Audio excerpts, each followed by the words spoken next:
Yes, good morning everyone. बड़ा last class में हम लोगों ने कंपनी अकाउंट्स कंप्लीट किया था। आज हम लोग स्टार्ट करने वाले हैं new topic, that is accounting from incomplete records. हाँ जी, स्क्रीन नहीं चल रही?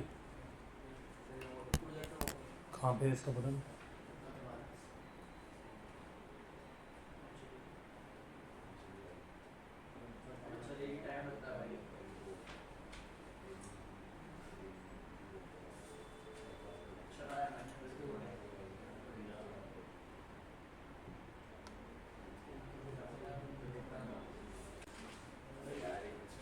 तो हम लोग स्टार्ट करने वाले हैं अकाउंटिंग फ्रॉम इनकम्प्लीट रिकॉर्ड्स, जिसका एक नाम और भी होता है। क्या होता है?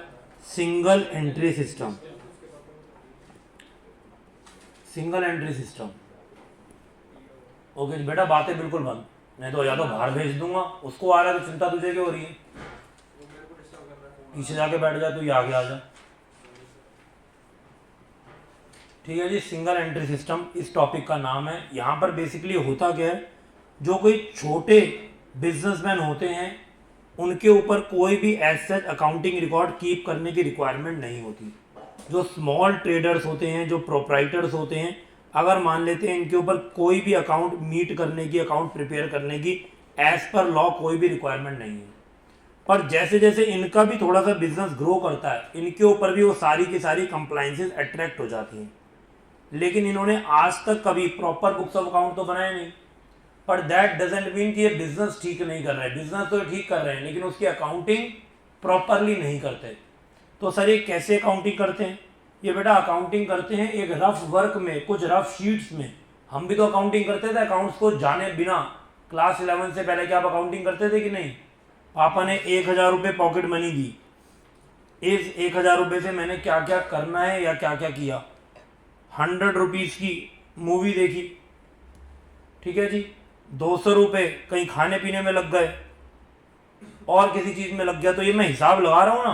कहाँ लगा रहा हूँ? लेकिन रजिस्टर के आखिरी पेज पे लगा रहा हूँ।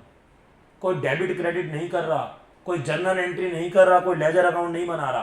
तो ऐसे अकाउंट तो बन सकते हैं ना कि आपके कितने कितने खर्चे हो रहे हैं। जस्ट एक सिंपल मैनुअल एक्सेल शीट बना रहा हूँ, अकाउंटिंग नहीं कर रहा। तभी भी सही अकाउंटिंग कर रहा हूँ, गलत तो नहीं कर रहा। लेकिन as per accounting format, accounting rules accounting नहीं कर रहा। तो बेटा क्या ऐसी रफ इंफॉर्मेशन जो अलग अलग अथॉरिटीज हैं, हम उनको क्या सबमिट कर सकते हैं? क्या वो एक्सेप्ट कर लेंगे? तुम्हारे पेज अलग अलग रफ, उनको तुम स्कैन करके अपलोड कर दो, क्या वो एक्सेप्ट कर लेंगे? बिल्कुल भी नहीं करेंगे। तो उनके लिए हमको बनाना पड़ेगा proper books of account, final account, मतलब trading, P&L and balance sheet. तो अब यहां पर आपके पास क्लाइंट आने वाला है। वो क्लाइंट आपको कहेगा कि मैंने आज तक proper books of account keep नहीं करी, मेरे पास रफ अकाउंट्स हैं, रफ इंफॉर्मेशन है, और आप उनसे क्या करो, मेरे फाइनल अकाउंट बना दो। और साथ ही साथ हो सकता है जो उसके पास रफ इंफॉर्मेशन हो वो कंप्लीट ना हो, कुछ कुछ चीजें वो मिस आउट कर रहा हो। उसका जो कैश बैंक बैलेंस है और जितना उसका खर्चा हुआ वो आपस में टैली ना कर रहा हो। तो वो टैली करने का काम भी किसका है? वो भी काम आपका है। तो वो जो बीच के मिसिंग लिंक्स हैं, जो मिसिंग इंफॉर्मेशन हैं, वो आपको ढूंढनी है bye preparing working notes, bye preparing ledger account और एनी अदर मीन्स। किसी भी तरीके से वो आपको ढूंढनी है। तो जब हम लोग इस तरीके से आधे अधूरे अकाउंट से फाइनल अकाउंट बनाते हैं तो इस टॉपिक को हम क्या बोलते हैं? Accounts from incomplete records. Records incomplete मिले थे तभी भी हमने फाइनल अकाउंट बना लिए। या फिर single entry system, single entry से काम किया हुआ था, हमने उसको डबल एंट्री से प्रॉपर बुक्स बना के सबमिट करा दिए। तो ये तो एक स्मॉल ट्रेडर की प्रॉब्लम थी जिसको हमने सॉल्व किया। इसके अलावा ऐसा भी हो सकता है कि एक एंटरप्राइज है और वो प्रॉपर बुक्स ऑफ अकाउंटिंग करती है, डबल एंट्री सिस्टम पे अकाउंटिंग करती है, सब कुछ उसने बिल्कुल बराबर किया हुआ था। लेकिन क्या हुआ? क्या हुआ जी? फ्लड आ गया, अर्थक्वेक आ गया, उनके बिजनेस में फायर लग गई। तो बेटा खुद को बचाएंगे कि बुक्स को बचाएंगे? खुद को। तो जो इनकी बुक्स ऑफ अकाउंट थी वो क्या हो गई? फ्लड में बह गई, फायर में जल गई, भूकंप में खत्म हो गई। तो अब आपके पास अगेन इंफॉर्मेशन नहीं बची, या कुछ कुछ चीजें बस बची होंगी जो मिल रही हैं। तो आपको इस केस में भी क्या करना है? फाइनल अकाउंट बनाने हैं। और आपको सोचना है कि जो मेरे पास डाटा नहीं है वो मैं कहां से ढूंढूं। That is your task. यहां पर आपको थोड़ा सा आउट ऑफ बॉक्स सोचना पड़ेगा कि ये इन्फॉर्मेशन नहीं है, ये इन्फॉर्मेशन कैसे निकाली जाती है। हालांकि जब आप क्वेश्चन सॉल्व करेंगे और जब जब क्वेश्चन आपका बीच में अटक जाएगा, आपको खुद पता चलेगा मेरा अगला स्टेप क्या होना चाहिए। ठीक है जी। तो थोड़ा सा ये टॉपिक आपकी एनालिटिकल स्किल्स को टेस्ट करता है, उसको चेक करता है। बचपन में आप लोगों ने गेम खेली होगी, सुडोकू गेम खेली थी या सुनी थी कि नहीं? बेटा इसमें भी ऐसे ही होता था, अलग अलग रोज कॉलम होते थे और आपको डिफरेंट डिफरेंट डिजिट्स लिखनी होती थी, कोई डिजिट रिपीट नहीं हो सकती, और ऐसे आपको इस पजल को सॉल्व करना होता था। ऐसे ही होता था, नंबर दिए होते थे 5, 7, 8 और भी लंबी होती थी। तुम्हें दिख रहा है यहाँ पर 2 नंबर मिसिंग है, तुम 2 लिख देते थे।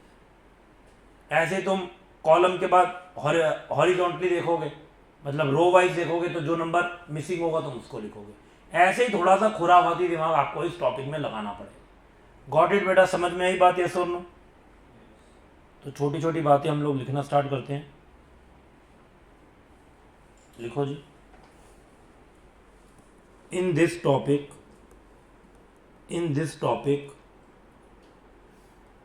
we have to prepare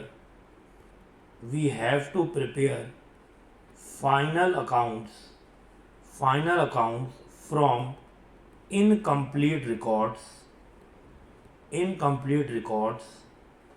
from incomplete records and some summary information.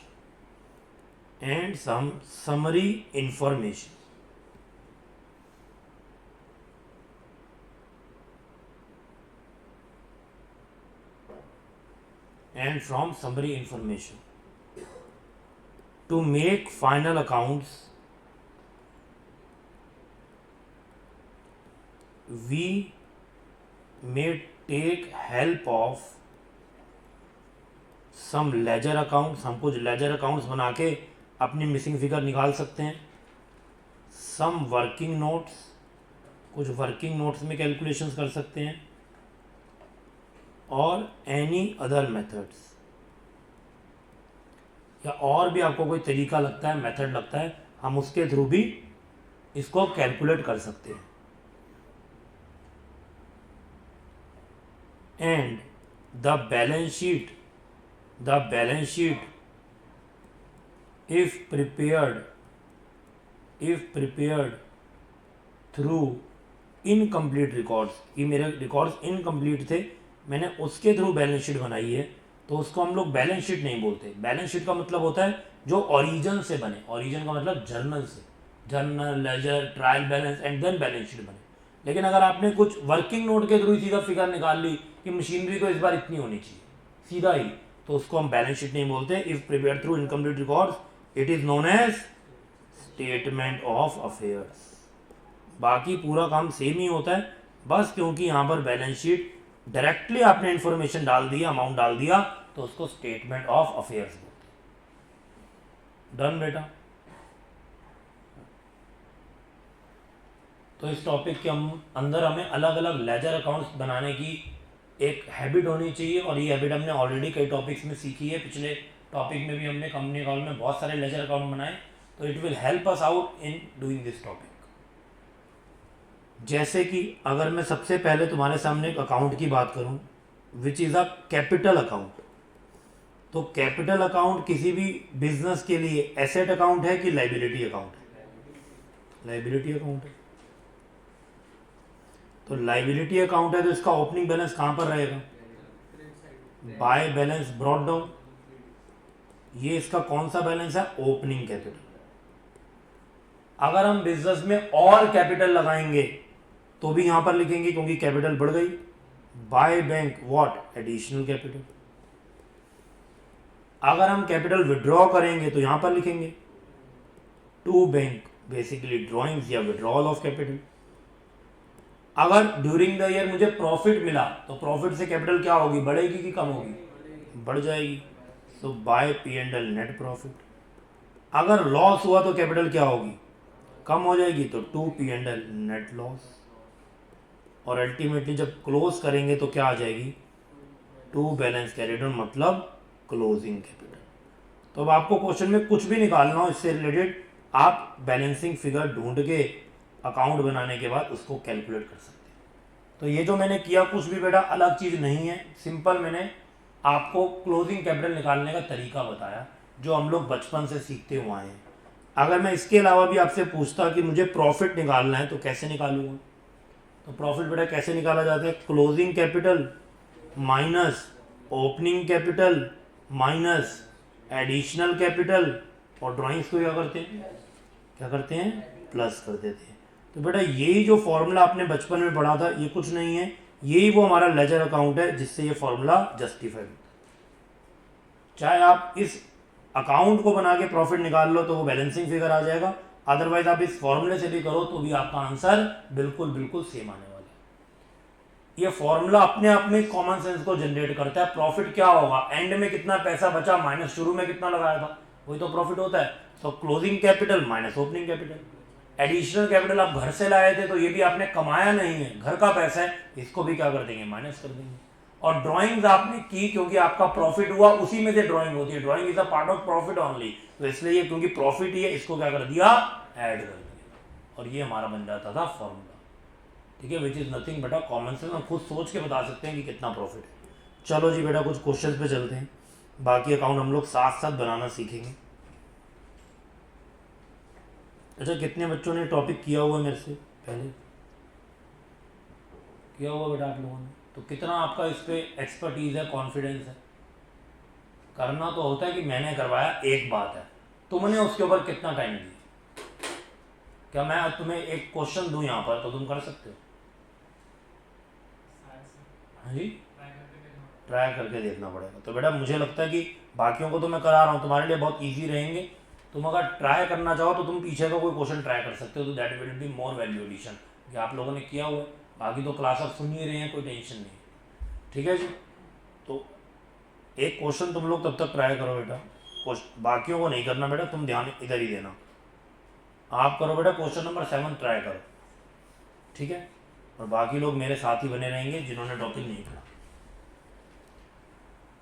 Okay जी, तो देखो बेटा बहुत सिंपल सिंपल क्वेश्चंस हैं, हम लोग इसके टेक्निकल क्वेश्चन ज़्यादा करेंगे क्लास में। See question number 1, Raju does not maintain proper records of his business, however he provides the following information. क्या इन्फॉर्मेशन है प्रोवाइड करते हैं? ओपनिंग कैपिटल है, क्लोजिंग कैपिटल है, ड्राइंग्स है, एंड कैपिटल एडिड, एडिड का मतलब एडिशनल कैपिटल, और आपको क्या निकालना है? प्रॉफिट और लॉस। बेटा क्लास 11th का क्वेश्चन है, हो जाएगा यस और नो? तो कैसे भी कर लो, फॉर्मूले से कर लो, अकाउंट बना लो, it is your choice. Question number 1, profit equal to closing capital minus opening capital minus additional capital and plus drawings. Okay जी, क्लोजिंग कैपिटल है 12,500, ओपनिंग कैपिटल है 10,000,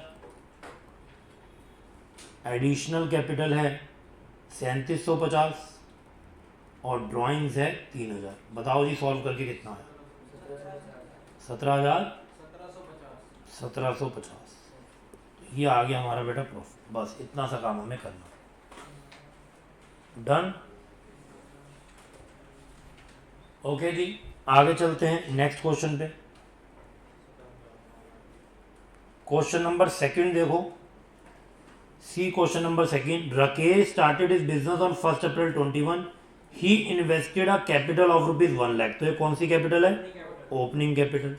on 31 March 22 he has the following information available as per single entry system. ये information इसके बाद available है। Cash balance जो count कर रखा है 3200 का, इन्वेंट्री फिजिकली वेरीफाइड है 34,800, receivable from Ajay against credit sale, हमने क्रेडिट पे सामान बेचा अजय को, उससे पैसा आना बाकी है 31,000, तो बेसिकली मेरा डेटर हो गया। मशीन है 85,000 की, payable to Vinod towards credit purchase, उधार पे सामान खरीदा है, पेमेंट करनी है विनोद को, तो ये मेरा हो गया क्रेडिटर। लोन लिया है बैंक से 10,000 का, ड्राइंग्स मेड करी है 24,000 की। प्रॉफिट और लॉस आपको यहाँ पर कैलकुलेट करना है। कैसे होगा बेटा?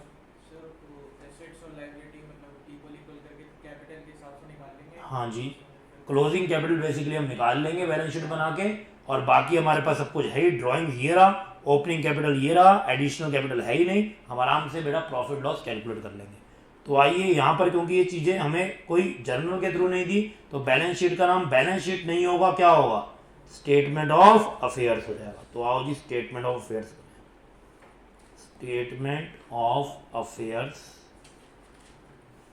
As on 31 March 2022।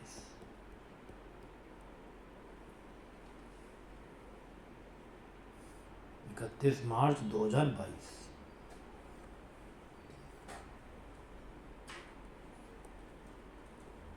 Liabilities amount assets and amount. Okay जी। तो सबसे पहले यहाँ पर हमें लिखनी है कैश बैलेंस 3200 रुपये, देन इन्वेंट्री 34,800,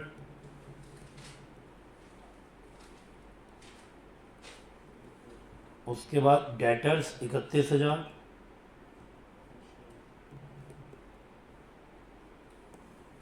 उसके बाद machinery 85,000,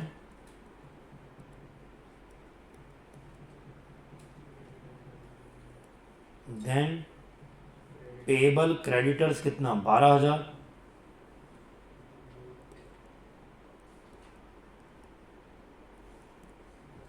loan taken from bank 10,000 and drawings made कितना है 24,000। तो ड्राइंग्स तो हमें फॉर्मूले में करनी है, यहाँ कुछ नहीं करना। तो फटाफट से बैलेंस करो एसेट्स का, कितना हो गया 1,00,000। इसका टोटल बताओ बेटा।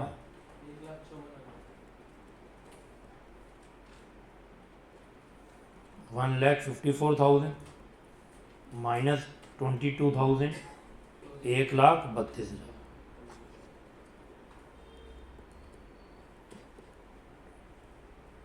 तो प्रॉफिट निकल आएगा closing capital minus opening capital, additional capital है ही नहीं, और ड्राइंग्स को कर देंगे ऐड।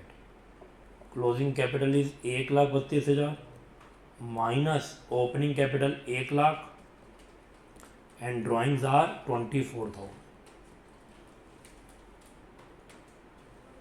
कितना हो गया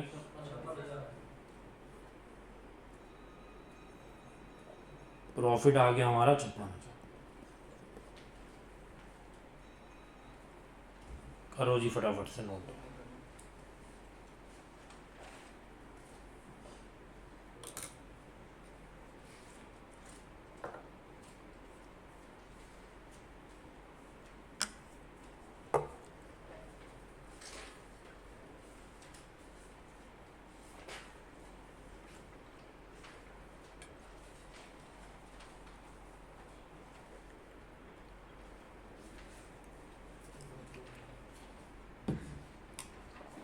डन।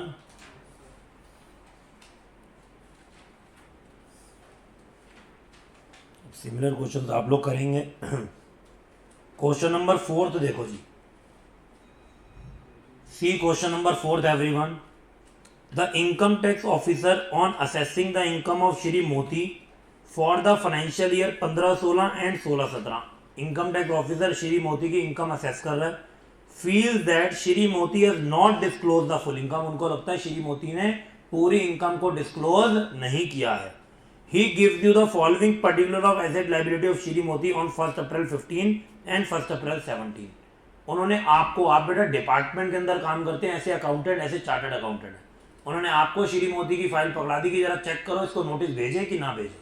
1 अप्रैल 15 को आपकी डिटेल मिल गई, कैश इन हैंड इतना था। उसके बाद inventory, sundry debtors, land and building, wife की ज्वेलरी, और लाइबिलिटी में था ओइंग टू मोतीज ब्रदर, अपने भाई को पैसे देने, और क्रेडिटर्स का अमाउंट। 1 अप्रैल 17 को उसकी जो बैलेंस शीट है उसका डाटा आपको दिया हुआ है, cash in hand, inventory, debtors, land building, motor car, wife jewellery. अब लोन टू मोतीज ब्रदर हो गया। पहले क्या था, ओइंग टू मोतीज ब्रदर था, आपने पैसे देने थे, अब आपने पैसे लेने हैं। Sundry creditors 55,000। During the 2 years the domestic expenditure was 4,000 रुपए पर मंथ। ये क्या चीज हो गई, ये हो गई drawings. The declared income of the financial year कितनी कितनी है, 1,05,000 15-16 की उसने डिक्लेयर की है, और 1,23,000 डिक्लेयर करी है 16-17 की। स्टेट करो क्या इनकम टैक्स ऑफिसर की जो कंटेंशन है, जो बात है, वो ठीक है कि गलत है, और इसके पीछे आपके पास वर्किंग होनी चाहिए। तो जो इनकम टैक्स ऑफिसर कह रहा है कि इसने इनकम छुपाई है, कम डिक्लेयर करी है, तो वो बात इसकी सही है कि गलत है, ये आप बता सकते हो कि नहीं? कैसे बता पाएंगे? जब हम उसकी इनकम कैलकुलेट करेंगे। और इनकम कैलकुलेट होगी कैसे? पहले कैपिटल निकालेंगे, कैपिटल से प्रॉफिट कैलकुलेट कर लेंगे। तो आओ बेटा स्टार्ट करते हैं। Let's start calculating income of Shri Moti for the 2 years। Question number 4। Question number 4, statement of affairs, statement of affairs of Shri Moti, statement of affairs of Shri मोती।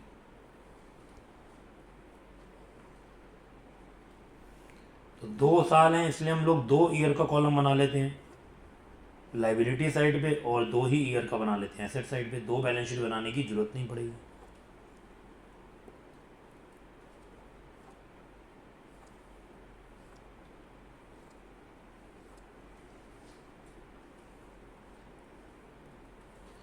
लाइबिलिटीज 1 अप्रैल 15 और 1 अप्रैल 17। एसेट्स 1 अप्रैल 15 और 1 अप्रैल 17। देखो जी क्या क्या दिया हुआ आपको। कैश इन हैंड 25,500,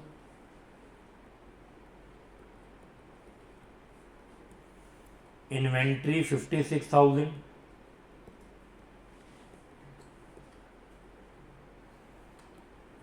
आगे देखो sundry debtors 41,500,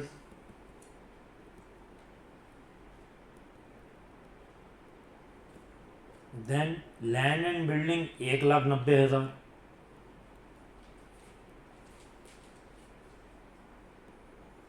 wife jewellery 75,000,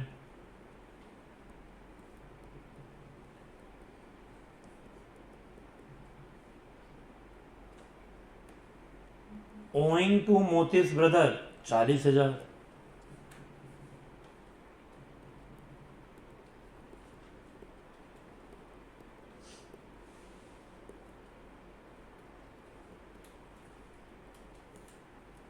sundry creditors 35,000,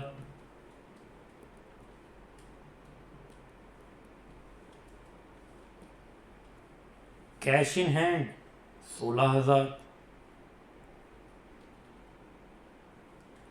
ये किसका है? ये दूसरे ईयर का।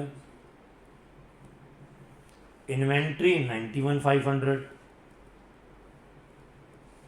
Land and building 1,90,000,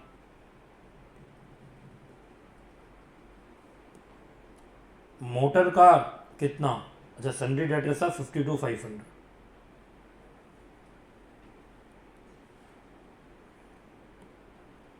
motor car 1,25,000, पहले थी नहीं motor car, 1,25,000। Then wife jewellery again 1,25,000, loan to Moti's brother हो गया 20,000, तो एसेट साइड में आ जाएगा।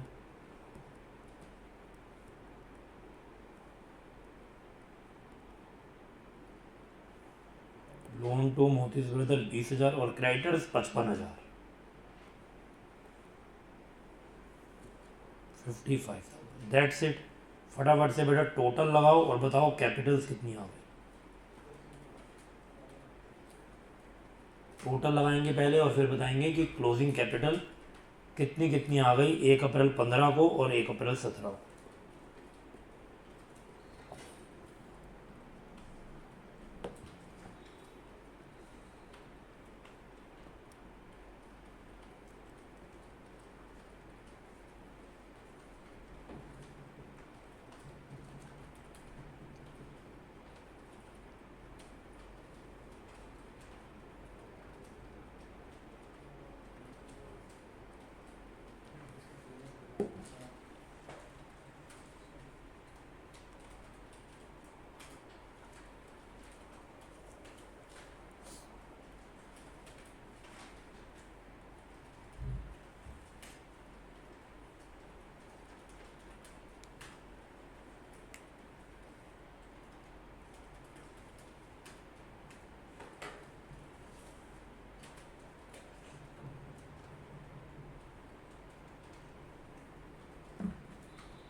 हाँ जी, सर इसमें 3,13,000 आ रही है ओके बेटा, और दूसरे वाले 5,65,000। 5,65,000। ठीक है जी, ये हमारी आ गई हैं कैपिटल्स। अब हमें क्या करना है, अब हमको इनकम निकालनी है। So calculation of income of Shri Moti for 2 years, 2 साल की निकालनी है। ओके, तो निकालने का तरीका वही है, closing capital minus opening capital minus additional capital and plus drawings. Closing capital देखो कितनी हो गई, 5,65,000 और ओपनिंग है 3,13,000। एडिशनल कैपिटल है ही नहीं क्वेश्चन में। और ड्राइंग्स बताओ जी कितनी होगी, 4,000 है पर मंथ, हमें चाहिए 2 साल की, तो 4,000 इंटू 24 हो जाएगा, मतलब 96,000। तो सॉल्व करेंगे कितना आ गया, 3,48,000। ये क्या है, ये है एक्चुअल इनकम ऑफ 2 ईयर्स। और श्री मोती ने डिक्लेयर्ड कितनी करी थी इनकम, उसने 2 ईयर की कितनी डिक्लेयर करी थी, 1,05,000 और 1,23,000, दोनों को मिलाओ कितना हो गया, 2,28,000। तो थी 348 डिक्लेयर करी, 228। तो बताओ कितनी इनकम छुपाई, सप्रेस्ड इनकम कितनी हो गई, 1,20,000 सप्रेस्ड इनकम, छुपाई हुई इनकम। ठीक है, सो as Shri Moti has suppressed income amounting to rupees 1,20,000, hence contention of income tax officer, क्या उसकी सोच कंटेंशन ठीक थी, is correct, contention of income tax officer is correct. ऐसे आपको बेटा आंसर एक्सप्रेस करके आना होगा। डन।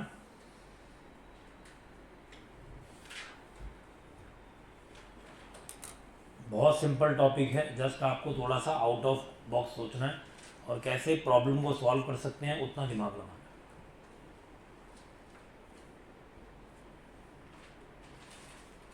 है। ओके जी, चलें आगे। अब इसके बाद और कुछ प्रॉब्लम्स को हम लोग सॉल्व करते हैं by preparing some ledger account. तो बेटा सारे के सारे अकाउंट कैसे बनते हैं मैंने आपको बुक में दिए हुए हैं, आप देख सकते हैं। थोड़ा थोड़ा हम देखेंगे, बाकी तो हम क्वेश्चन के साथ ही सीखेंगे। ये देखो मैंने सारे अकाउंट आपको यहाँ पर सबके प्रोफॉर्मा दिए हुए हैं। कुछ क्या आप अच्छे से जानते हैं, मुझे खास बताने की जरूरत नहीं है, कुछ कुछ चीज़ों पे हम डिस्कशन करेंगे। जैसे कि बेटा फिक्स एसेट अकाउंट, ये तो हमने पूरे डेप्रिसिएशन में किया, मशीनरी अकाउंट ही बनाते रहे, तो वही काम है। To balance brought down opening balance आएगा। उसके बाद टू बैंक अगर आपने और फिक्स एसेट क्या कर दी, परचेस कर ली। बाय कैश बैंक अगर आपने क्या कर दी, फिक्स एसेट बेच ली। टू पी&एल अगर बेचने पे क्या हुआ, प्रॉफिट। बाय पी&एल अगर बेचने में क्या हुआ, लॉस। ईयर में क्या लगेगा, डेप्रिसिएशन, और एंड में क्या बचेगा, क्लोजिंग बैलेंस। तो आपको वैसे भी पता था। तो ऐसा फिक्स एसेट अकाउंट ओपन करके भी आप कभी कभी कुछ वैल्यूज निकाल सकते हैं। मान लो डेप्रिसिएशन गिवन ना हो, मान लो closing balance of asset given ना हो, तो ये सब चीजें इससे निकलेंगी। इन्वेस्टमेंट अकाउंट बिल्कुल इसी तरीके से, इसमें कुछ अभी आपको देखने की जरूरत नहीं है। सन्ड्री डेटर्स का अकाउंट देखो, डेटर कौन है, ये वो लोग हैं जिनसे मुझे पैसा लेना है, और हर वो चीज जो मुझे डेटर से मिलने वाले पैसे को बढ़ाएगी मैं उसको डेबिट में रिकॉर्ड करूंगा, और हर वो चीज जो मुझे डेटर से मिलने वाले पैसे को कम कर देगी मैं उसको क्रेडिट में रिकॉर्ड करूंगा। डेटर हमारे लिए क्या है, एक एसेट अकाउंट है, तो इसका ओपनिंग बैलेंस कहां आएगा, डेबिट साइड में। अब जरा सोच के बताओ कि हमारे डेटर कैसे बढ़ेंगे, जब हम क्रेडिट सेल करेंगे। तो देखो बेटा क्या लिखा है, टू सेल, सेल कौन सी, क्रेडिट वाली, इससे हमारे डेटर बढ़ गए। और हमारे डेटर कैसे बढ़ेंगे, और भी कोई तरीका है?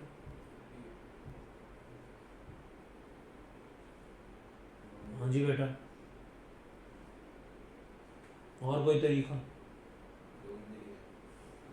लोन से डेटर कैसे बढ़ जाएंगे? नहीं बेटा, वो लोन बढ़ेगा, डेटर नहीं बढ़ेगा। तो लोन अकाउंट में इंपैक्ट डालेगा, डेटर में कैसे डालेगा? जब बी आर था वो डिसऑनर हो गया। जब बीयर था वो डिसऑनर हो गया, डेटर हमारे पास आया सामान खरीदने, हमने उधार पे दे दिया, हमने कहा पेमेंट करो, उसने कहा ठीक है पेमेंट कर देंगे, बीयर बना दो, लेकिन हमने बीयर साइन करवा लिया तो डेटर तो कम हो गए। लेकिन जब बीयर हम मैच्योर हुआ, डेटर के घर गए, उसने कहा मेरे पास पैसे नहीं है, तो बीयर डिसऑनर हो गया और डेटर वापस से बेटा जिंदा हो गया, वापस से अलाइव हो गया। मुझे मेरे कस्टमर ने चेक काट के दिया और चेक जब मैंने बैंक में डाला तो डिसऑनर्ड हो गया, तो मेरा डेटर वापस से क्या हो गया, बढ़ गया। तो इन सारे सर्कमस्टेंसेस से वापस से आपके डेटर बढ़ जाएंगे। बी आर, चेक डिसऑनर्ड, कोई क्रेडिटर से सेट ऑफ हो गया, तो इन सब केसेस में बी आर डिसऑनर्ड में डेटर बढ़ जाते हैं। डेटर कम कैसे कैसे होते हैं? डेटर से मिलने वाला पैसे का बैलेंस कम कैसे होगा? जब डेटर मुझे पैसा ही दे देगा, कलेक्शन हो जाएंगी बेटा डेटर से, तो डेटर का पैसा ऑटोमेटिकली कम हो जाएगा। और क्या होगा? जब डेटर बेटा बीयर एक्सेप्ट कर लेगा, जब बिल रिसीवेबल ले लेगा, तो डेटर का तो बैलेंस कम हो जाएगा, बीयर का बढ़ जाएगा। सिमिलरली जब सामान ही वापसी हो गया, डेटर ने कहा मुझे सामान ही नहीं चाहिए, तो वो पैसे देगा क्या? नहीं देगा, तो डेटर कम हो गए। डिस्काउंट हमने अलाउ कर दिया, कोई रिबेट अलाउ कर दी। बैड डेट हो गया, बैड डेट में तो डेटर पैसा देगा ही नहीं, तो भी कम हो गया, और जो एंड में बचेगा वो हो जाएगा हमारा क्लोजिंग बैलेंस। ऐसे बेटा सिमिलर क्वेश्चन लास्ट एग्जाम में आपसे पूछा गया था। तो बीयर का अकाउंट भी वेरी मच सिमिलर है डेटर की तरह, क्योंकि बीयर भी क्या है हमारे लिए? एसेट है। तो ओपनिंग बैलेंस कहाँ आएगा? डेबिट साइड पे। अब बीयर बढ़ेगा कैसे? बीयर बढ़ेगा जब हम लोग और बीयर ड्रॉ करेंगे। हम डेटर को बोलेंगे पैसे नहीं दे रहा, तो बीयर पे साइन करता हुआ जा, हमारा बीयर बढ़ जाएगा। तो टू सन्ड्री डेटर्स मतलब बीयर क्या होगा? ये एक्सेप्ट कर लिए कस्टमर ने। एंट्री ये होती है ना, एंट्री क्या होती है जब आप किसी से बीयर एक्सेप्ट करवाते हैं? एंट्री होती है मेरे पास बीयर आ गया और मेरा डेटर चला गया, ये होती है बेटा एंट्री। तो देखो ये तो एंट्री हो रही है बीयर अकाउंट में, बीयर टू डेटर्स। बीयर क्या हो गया? एक्सेप्ट हो गया, बीयर हमारे बढ़ गए। अब बीयर का बैलेंस कब कब होगा? जब आपको कैश बैंक मतलब बीयर रियलाइज हो जाएगा, या आप बैंक से डिस्काउंट कराएंगे तो भी बीयर खत्म हो जाएगा। और कब हो सकता है? आपने बीयर एंडोर्स कर दिया क्रेडिटर को, पढ़ा हुआ ना बेटा बिल्स ऑफ एक्सचेंज का पूरा topic. When a bill is negotiated in favour of creditor, हम क्रेडिटर को अपना बीयर दे देते हैं, तो बीयर कम हो गया। जब आपको कोई डिस्काउंट मिल गया या रिबेट मिल गई, तो भी बीयर का बैलेंस कम हो जाएगा, और एंड में जो बचा वो क्या हो जाएगा? आपका क्लोजिंग बैलेंस। सिमिलरली आपको cash bank account is very simple, इसमें ज्यादा कुछ करने की जरूरत नहीं है। डेबिट में सब सारे क्या आएंगे? इनफ्लोज। जब भी कैश बैंक आपके पास आया, डेबिट में रिकॉर्ड करेंगे, और क्रेडिट में क्या रिकॉर्ड करेंगे? सारे के सारे आउटफ्लो, जब जब आपका पैसा बिजनेस से बाहर गया। It is just like a cash book. Cash book में भी ऐसे ही करते थे, receipts are recorded at the debit side and all payments are recorded at the credit side. तो ये इसमें कुछ नहीं है, क्वेश्चन के साथ ही आप कर लेंगे। कैपिटल हम लोग कर चुके हैं, लोन भी उसी की तरह सिमिलर है। क्रेडिटर अकाउंट देखो, क्रेडिटर में ओपनिंग बैलेंस कहाँ होगा? क्रेडिट साइड पे, क्योंकि ये हमारे लिए लाइबिलिटी अकाउंट है। अब मेरे क्रेडिटर कैसे बढ़ेंगे? बढ़ेंगे कैसे? मैंने जिनको पैसा देना है, जब कौन सी purchase? Credit purchase. Cash purchase में थोड़ी बढ़ेंगे, तो स्पेसिफिकली क्या आंसर है? Credit purchase. तो देखो जब हमने परचेज कौन सी करी? Credit purchase. और कब बढ़ेंगे? हमने क्रेडिट परचेज करके चेक तो दे दिया, लेकिन वो चेक क्या हो गया? डिसऑनर्ड हो गया, तो वापस से मेरी लाइबिलिटी बढ़ जाएगी। तो यहां पर क्या लिखा है? By bank on cheque payment dishonoured. Okay जी, मैंने बीयर एंडोर्स करा था क्रेडिटर को, क्रेडिटर मेरे से बार बार पेमेंट मांगने आ रहा था, मैंने कहा पैसे नहीं है, ये बीयर ले लो, और जब वो बीयर की मेच्योरिटी आई, वो बीयर डिसऑनर्ड हो गया, तो क्रेडिटर वापस से मेरा जिंदा हो गया। उसने कहा पैसे निकालो, तुम्हारे बीयर से पैसे तो मुझे मिले नहीं।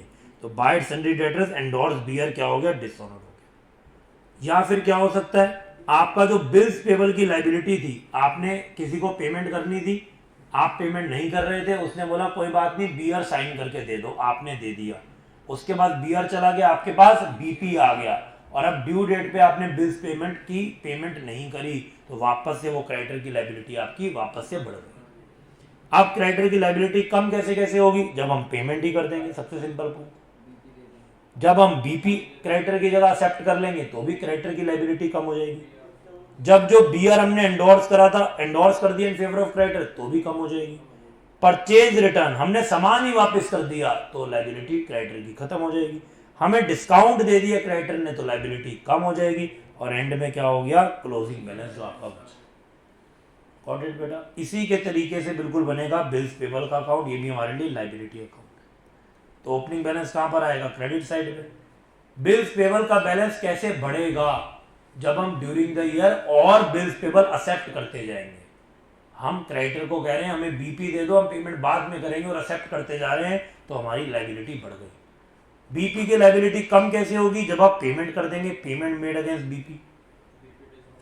बीपी क्या हो गया? डिसऑनर्ड हो गया। तो बीपी जब डिसऑनर्ड होता है, क्रेडिटर दोबारा से क्रेडिटर बन जाता है। एंट्री सोचो क्या होती है जब बिल्स पेबल डिसऑनर्ड होता है? Entry is bills payable debited to creditors. Creditor बढ़ गए वापस से और बिल्स पेबल के नाम की लाइबिलिटी खत्म हो गई। और क्या हो सकता है? आपको डिस्काउंट मिल गया, आपकी लाइबिलिटी कम हो गई और एंड में क्लोजिंग बैलेंस। समझ में आया बेटा ये अकाउंट? बाकी तो क्वेश्चन के साथ हम लोग प्रैक्टिस करेंगे। तो ये सारे आपको अकाउंट अच्छे से बनाने आ जाने चाहिए टॉपिक के एंड तक। तो आओ जी बेटा चलते हैं हम लोग फटाफट से एक क्वेश्चन पे। And the question is question number 5। Question number 5 देखो सब लोग। अब वो हमसे क्या मांग रहा है? वो हमसे कोई ओपनिंग डेटर क्लोजिंग डेटर नहीं मांग रहा। मैंने आपको कहा था अकाउंट का कोई भी चीज मांगी जा सकती है। Calculate the bad debt from the below information. तो बैड डेट मांग रहा है, ओपनिंग डेटर क्लोजिंग डेटर वगैरह दिए हुए हैं, खुद दिमाग लगाओ कौन सा अकाउंट बनाना ठीक रहेगा। सन्ड्री डेटर्स का अकाउंट। तो हमें क्वेश्चन नहीं बताएगा क्या अकाउंट बनाओ, लेकिन जितना पढ़ा हुआ होगा बेटा दिमाग अपने आप चलेगा कि कौन से अकाउंट बनाने की हमारे ऊपर रिस्पॉन्सिबिलिटी है। तो question number 5 sundry debtors account.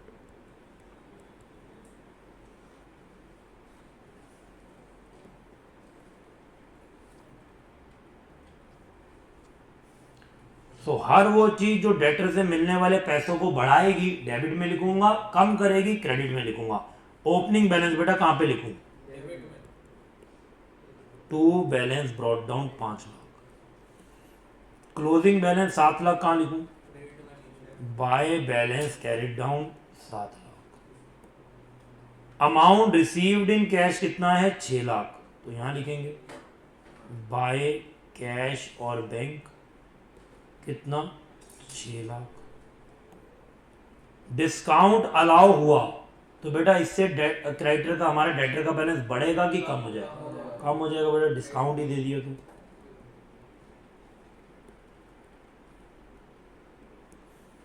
Credit में सेल हुई, क्या होगा? बैलेंस बढ़ेगा कि कम होगा?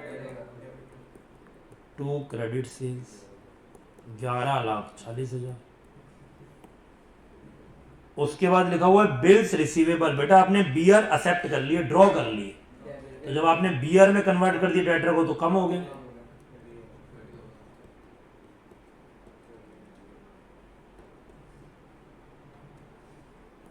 दैट्स इट, और तो कोई भी पॉइंट नहीं है, जस्ट बैलेंस करो।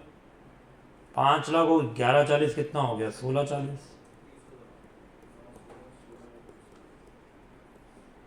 तो कितना बच रहा है क्रेडिट साइड पे? 30,000। तो ये 30,000 क्या है? कहाँ गया ये 30,000 का पैसा? ये चला गया bad debt.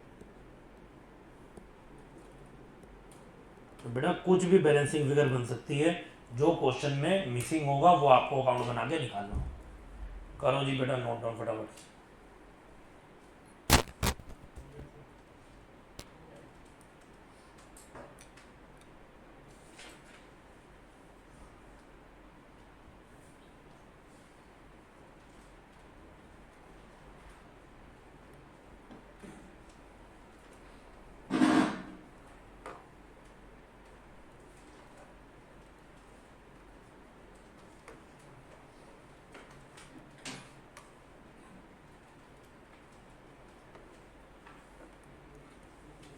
Done.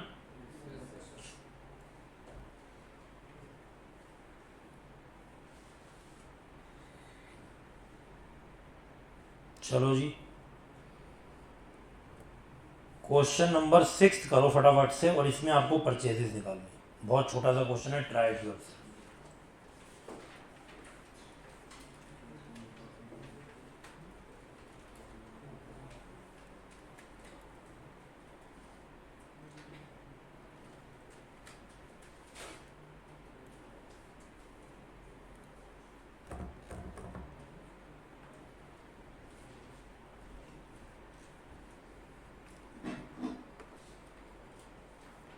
Try question number 6 everyone.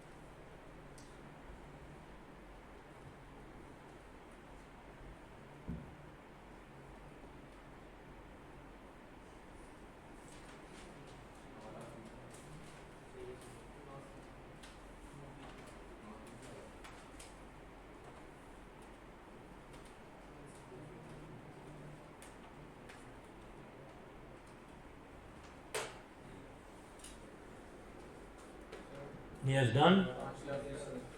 कितना आ रहा है? 5,20,000। ठीक, क्या निकालना था हमको इसमें? Credit purchase. 5,20,000 आ रहा है। नो, अभी तो बेटा इसमें कुछ था ही नहीं क्वेश्चन में। तुमने कहा सर से कैसे क्वेश्चन हम छुड़वा दें, करवा के ही रहेंगे जैसे भी हो जाए। देखो जी, ओपनिंग बैलेंस है 4 लाख, लाइबिलिटी है तो यहाँ पर लिखेंगे by balance brought down 4 lakh, closing balance है 5 lakh, to balance carried down 5 lakh, payment made in cash कितना है? 8,50,000।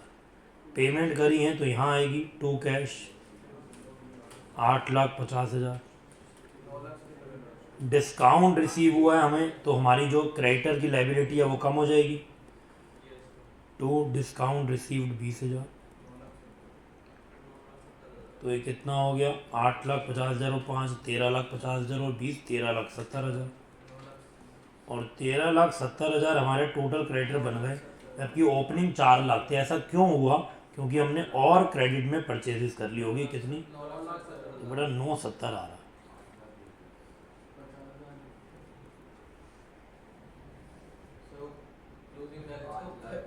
चलो मान लो मैंने लिख दिया और तुम चेक करो मुझे कितने नंबर दोगे। बस ये 0 मिलेंगे ना, तो ऐसे ही आपको मिलेंगे बेटा। ये होता है एग्जाम में।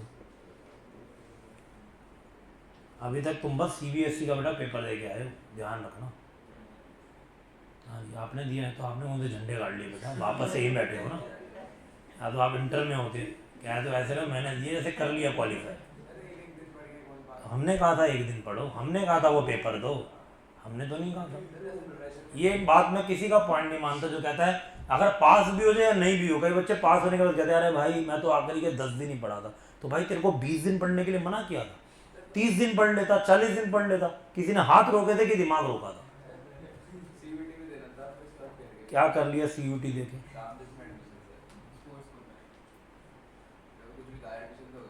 कोई बात नहीं, ये मेन है बेटा। CA बन जाओगे ना, कोई नहीं पूछेगा रामदेव से किया था कि SL से किया था। ठीक है जी, समझ में आया? थोड़ा सा बेटा अपने अंदर मोटिवेशन लाओ, yes we can do it. कितने बच्चों को इतना भरोसा है कि सर हम लोग अब एग्जाम आ ही गया, अब तो बिल्कुल दूर नहीं है, हम पक्का पक्का पास होने वाले हैं। अकाउंट से कुछ नहीं होगा, चारों से पास होगा, नहीं तो यहीं बैठे रहोगे। अकाउंट्स वाले पास वाले बच्चे भी हम बैठे हैं, अभी तुमको मिलवा देता हूँ। हाँ बेटा, है कोई जो अकाउंट्स में पास था? देखो बच्चा हाथ खड़ा कर रहा है। क्या कर लिया बेटा अकाउंट्स में पास करके? फिर यहीं बैठना पड़ा। और भी होंगे बेचारे शर्मा रहे हैं या अभी आए नहीं आज बच्चे। अकाउंट्स में बहुत बच्चा पास है लेकिन ओवरऑल वो पास नहीं है। तो बेटा आप पक्का कह रहे हो कि पक्का पास हो जाओगे? और कोई बच्चा बेटा? हाँ जी, पक्का हो जाओगे? हाँ बेटा हो जाओगे। हाँ, ऐसा कॉन्फिडेंस नहीं दिख रहा अच्छे वाला। सर पास क्या, वो तो होना ही होना है, ऐसा वाला कॉन्फिडेंस। हाँ जी, पीछे बेटा है कॉन्फिडेंस कि इंटर में मेरे को मिलोगे कि फाउंडेशन में मिलोगे? मैं तो बेटा फाइनल भी पढ़ा था।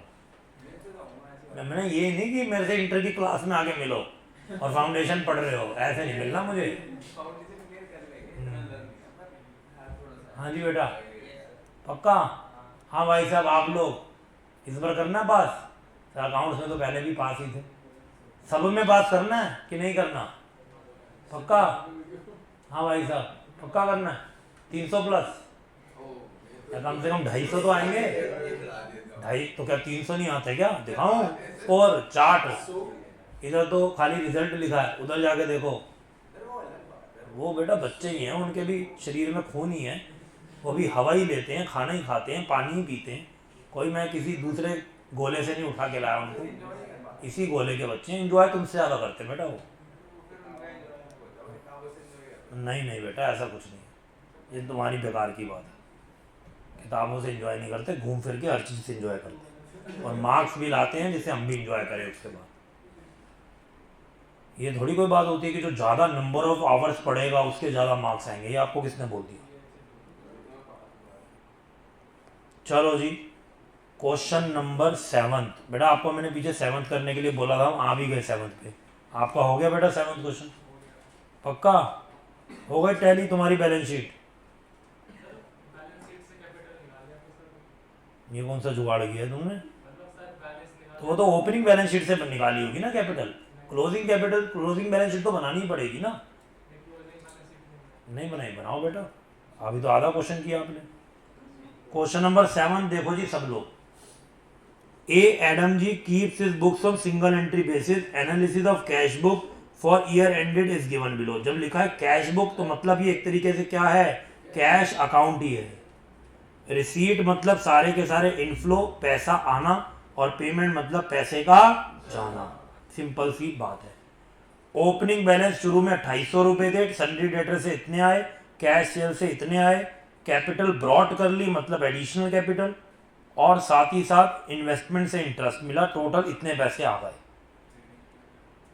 क्रेडिटर्स को पेमेंट करी, सैलरीज की पेमेंट करी, जनरल एक्सपेंस की पेमेंट करी, रेंट की पेमेंट करी, ड्राइंग्स की पेमेंट हुई, कैश परचेज से पेमेंट करी, बैंक इतना बचा, कैश इतना बचा, सारा पैसा लग गया। ठीक है जी, पूरे तुम्हें कैश की उन्होंने समरी दे दी। आगे कह रहे हैं अदर एसेट्स और लाइबिलिटी तुम्हारे सामने है बेटा। 1 जनवरी 16 मतलब ओपनिंग डाटा, 31 दिसंबर 16 मतलब क्लोजिंग डाटा। डेटर्स का बैलेंस, क्रेडिटर्स का बैलेंस, मशीनरी का बैलेंस, फर्नीचर का बैलेंस, इन्वेंट्री और इन्वेस्टमेंट। प्रिपेयर करो final account for the year ending 31 December 16 after providing 10% depreciation on machinery and furniture, दोनों पे 10% है, और 800 रुपए का प्रोविजन बनाना है डाउटफुल डेट्स पे। बेटा सीधा तुम्हें अमाउंट ही दे दिया, कोई परसेंटेज नहीं दी, नहीं तो यूजली परसेंटेज दी जाती है। तो it's a very very simple question. आपको बस फाइनल अकाउंट बनाना है, और जो आपको चीज़ लगेगी क्वेश्चन में गिवन नहीं है वो आपको यहाँ पर कैलकुलेट करनी है। तो आइए स्टार्ट करते हैं। बेटा ट्राई तो करो, लेकिन बहुत ज़्यादा टाइम मत लगाना, कर लो कोई बात नहीं, क्योंकि I have to over this topic today. काफ़ी हद तक मुझे इसको कंप्लीट करना है।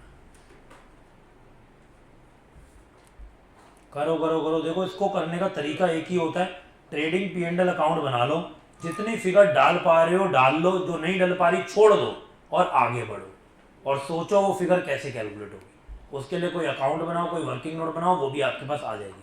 पहले आप लोग ट्रेडिंग P&L का बेटा फॉर्मेट बनाएंगे, करंट ईयर की बैलेंस शीट का फॉर्मेट बनाएंगे, और प्रीवियस ईयर की बैलेंस शीट का फॉर्मेट बनाएंगे।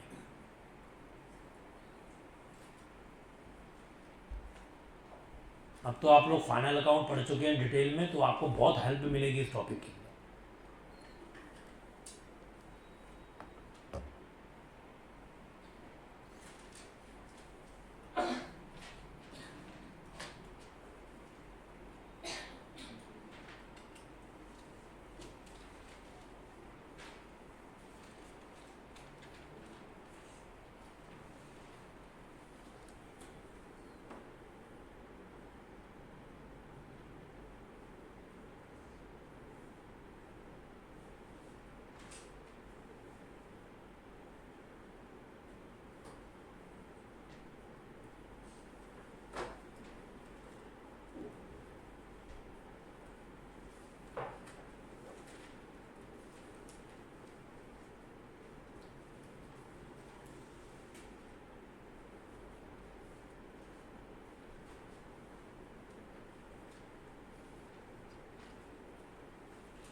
हाँ जी।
कहाँ पे इन्वेंट्री है? सर वो 8% है। आगे स्टॉक को ही बोलते हैं बेटा। ओपनिंग वाले कॉलम में ओपनिंग और क्लोजिंग वाले में क्लोजिंग।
क्रेडिट में आएगा बेटा, इनकम है, एक्सपेंस थोड़ी है जो डेबिट में है।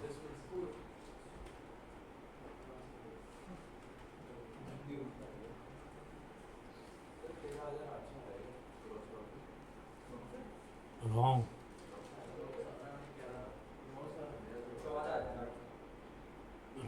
यही फर्क है बेटा राम जैसे और सीए में।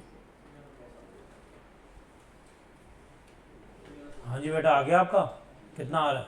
Gross profit 14,800, net yes, profit 2,830। Very good बेटा, बहुत बढ़िया, एक्सीलेंट। हाँ बेटा, आपका आ चुका यही। नेट प्रॉफिट का टारगेट कैपिटल नहीं आता। कैपिटल में तो कुछ है ही नहीं, पुरानी बैलेंस शीट बनाओ। पुरानी बैलेंस शीट की 26,300 है। 26,300 नहीं, गलत है। मिस्टेक है बेटा, हाँ जी, यस यस यस, उसमें तो कुछ था ही नहीं बेटा, फिगर्स को एसेट में लाइबिलिटी में डाल के बैलेंस करना था, वो कैसे गलत हो सकता है?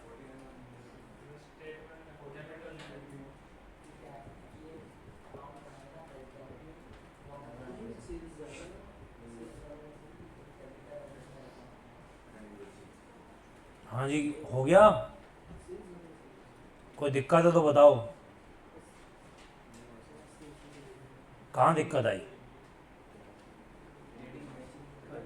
ट्रेडिंग मैच नहीं हो रहा, ट्रेडिंग में आपने सेल्स लिख ली, कितनी लिखी है बेटा? वो तो खाली कैश सेल होगी ना, क्रेडिट सेल कौन निकालेगा?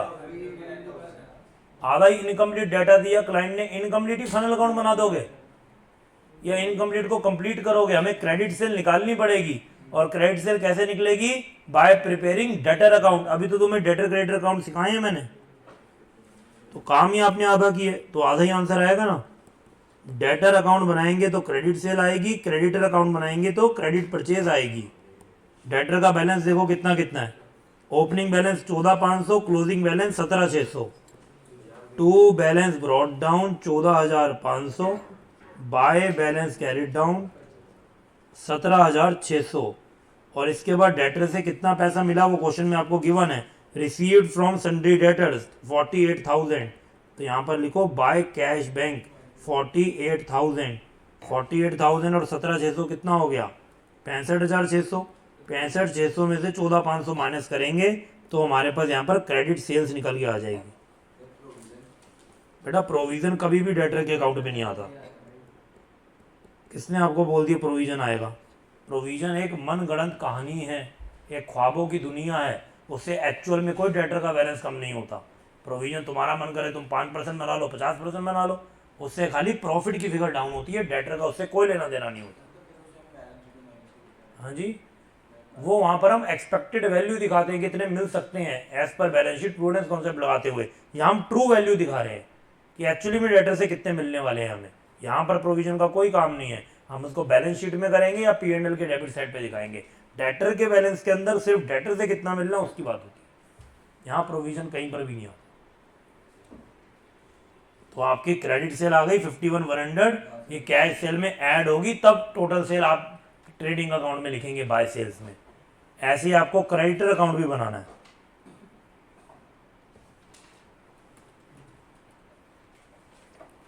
देखो जी, क्रेडिटर के opening closing balances, opening balance 5800, closing 7900, तो बाय ब्रॉड डाउन 5800,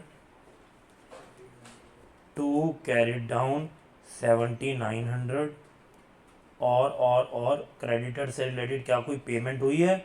यस, ये देखो पेमेंट टू सन्ड्री क्रेडिटर 35,000 रुपये, टू कैश और बैंक 35,000, 35,000 और 7,900 हो गया 42,900, और यहाँ पर आ जाएगी balancing figure by credit purchases, कितनी आ जाएगी ये? 37,100। अब ये क्रेडिट परचेज जो आपने कैश परचेज लिखी होगी ट्रेडिंग में डेबिट साइड में, उसमें क्रेडिट परचेज ऐड हो जाएगी और टोटल परचेज वहाँ पर दिखाएंगे।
हाँ जी, डन। चले आगे।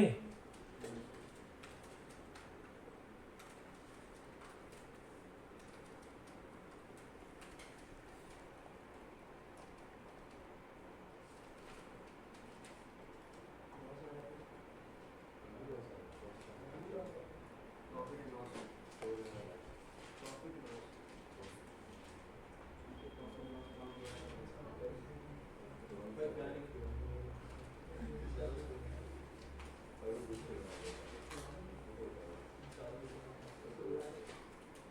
पीएनएल में कितना है?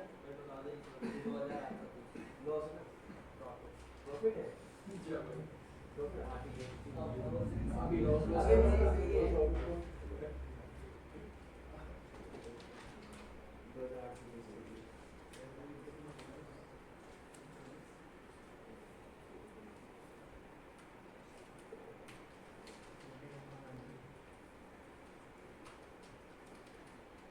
प्रॉफिट आ रहा है।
हो गया भाई, इसी क्वेश्चन पे बैठना है। सर हमें करने दो, ये लोग दे दिया, पूरी क्लास ही खराब कर दोगे।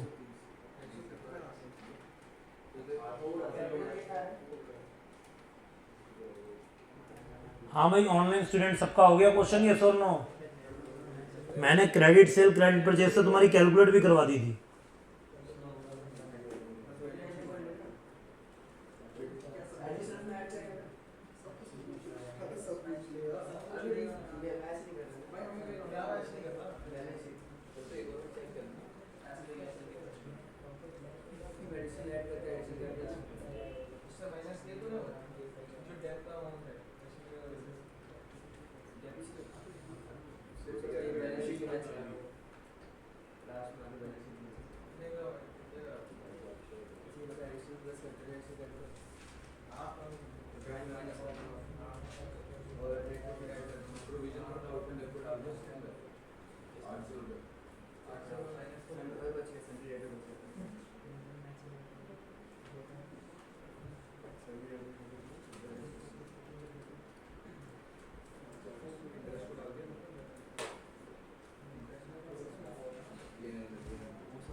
और चले नेक्स्ट क्वेश्चन पे। Now come to question number 10।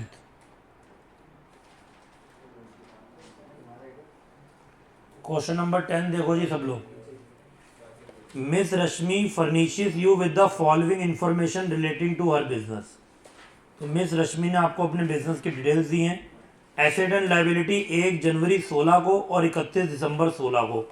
तो ये हो गई आपका जो डाटा है, ओपनिंग 1 जनवरी 16 वाला और ये हो गया 31 दिसंबर 16 वाला।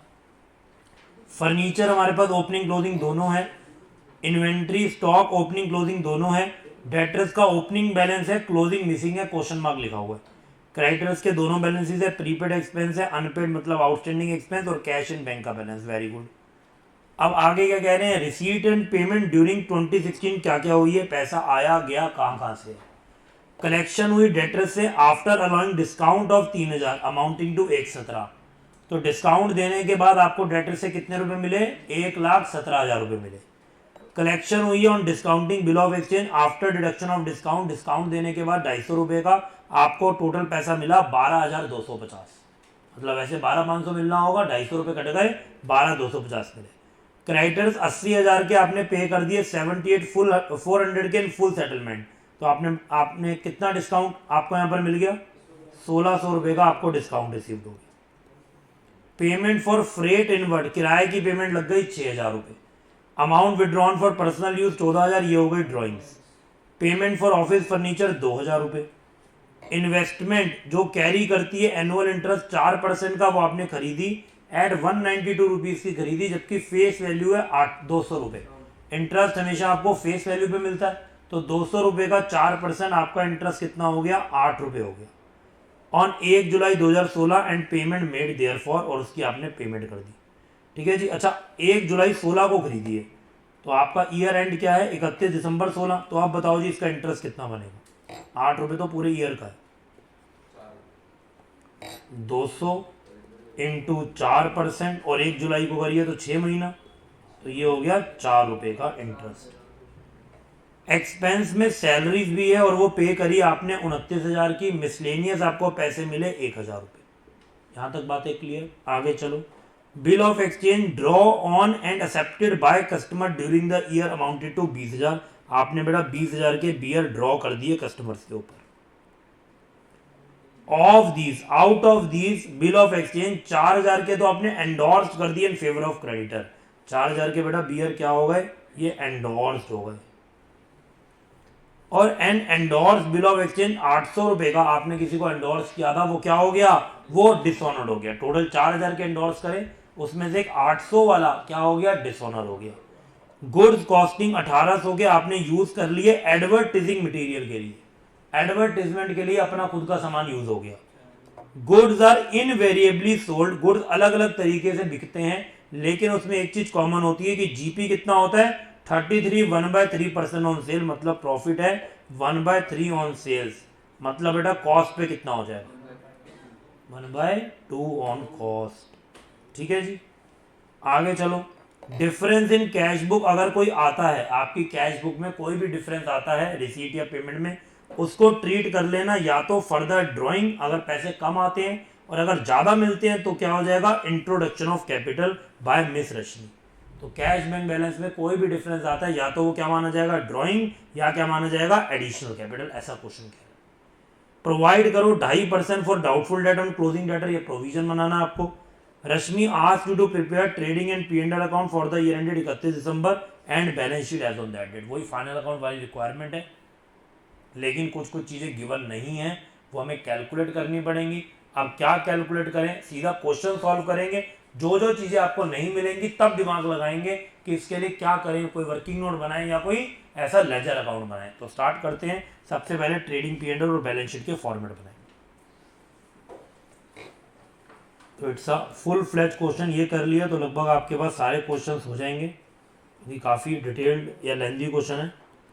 Question number 10 in books of miss Rashmi trading and P&L account, trading and P&L account for year ended 31 दिसंबर 2016।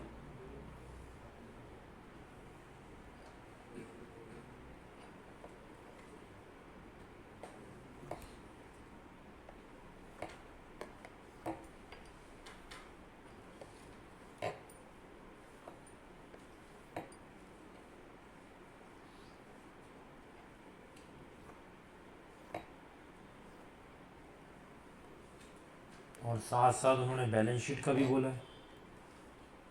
तो balance sheet as on 31 December 2016।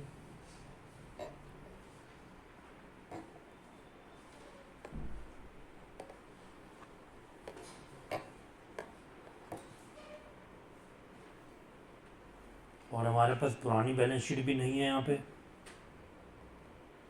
Okay जी, तो उसके लिए हमें वर्किंग नोट में बनानी पड़ेगी। बैलेंस शीट एज ऑन 1 जनवरी भी लिख सकते हैं, नहीं तो 31 दिसंबर 2015 भी लिख सकते हैं।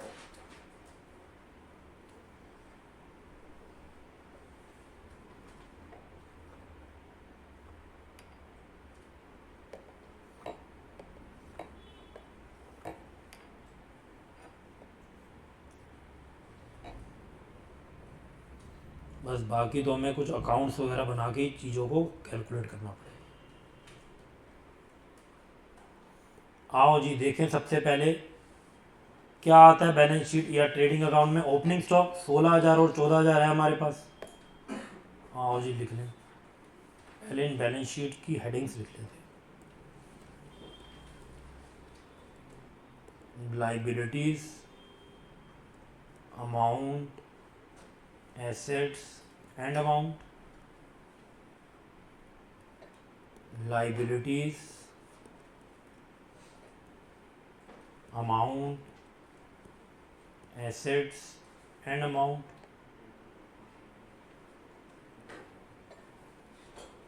पर्टिकुलर्स,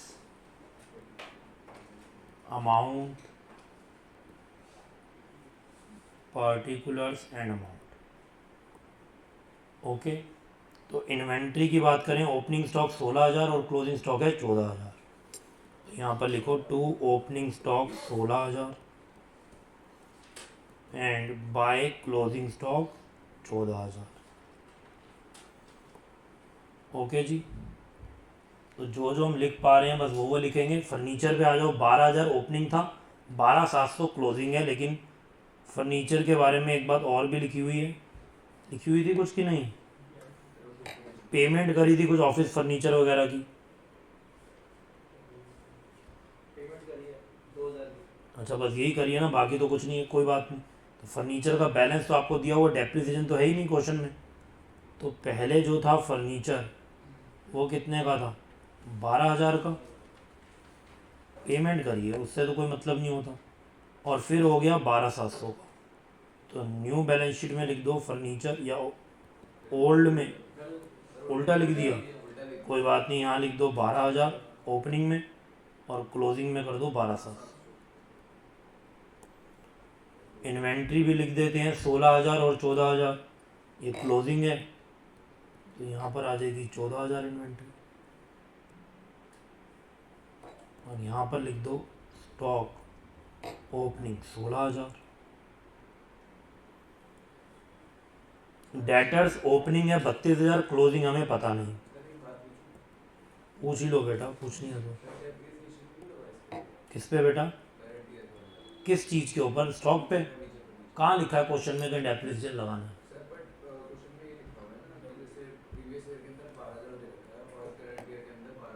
हाँ जी, तो डेप्रिसिएशन है।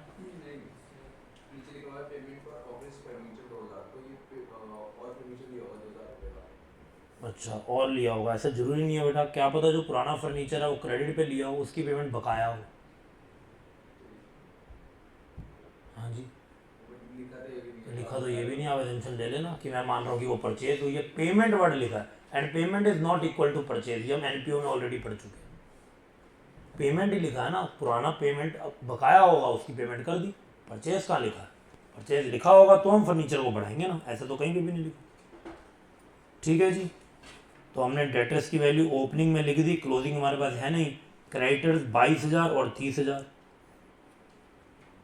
तो क्रेडिटर्स ओपनिंग में आ गए 22,000 और क्लोजिंग बैलेंस शीट में आ जाएंगे 30,000।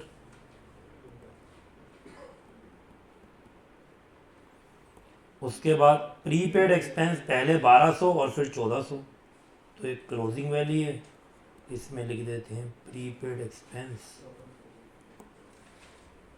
1400 और ओपनिंग में लिख देंगे 1200। अभी बस हम लोग सीधा सीधा फिगर्स लिख रहे हैं और कुछ भी नहीं कर रहे। उसके बाद अनपेड या आउटस्टैंडिंग एक्सपेंस 4,000 और 3,600। आउटस्टैंडिंग एक्सपेंस 4,000 और outstanding expense 3,600। Cash in hand and bank 2,400 और 1,250।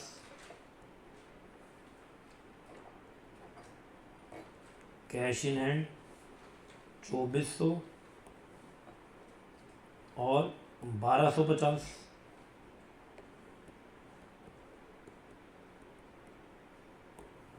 ठीक है जी। अब रिसीट एंड पेमेंट की यहाँ से बातें शुरू हो जाती हैं।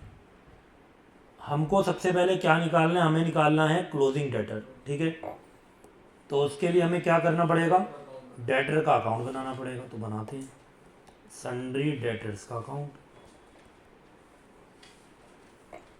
डेटर के ओपनिंग क्लोजिंग हमारे पास ऑलरेडी हैं। ओपनिंग है मतलब 32,000 रुपये, तो यहाँ पर लिख लो टू बैलेंस ब्रॉड डाउन कितना 32,000। अब जो भी चीज़ें डेटर से रिलेटेड है हम उन एंट्रीज को यहाँ पोस्ट करेंगे। पहला पॉइंट कह रहा है डेटर से कलेक्ट हुए डिस्काउंट 3,000 रुपये हमने दिया, उसके बाद मिले 1,17,000। तो एंट्री क्या बनती है, cash account debited 1,17, discount allowed debited 3,000, to debtors 1,20,000, ये बनती है।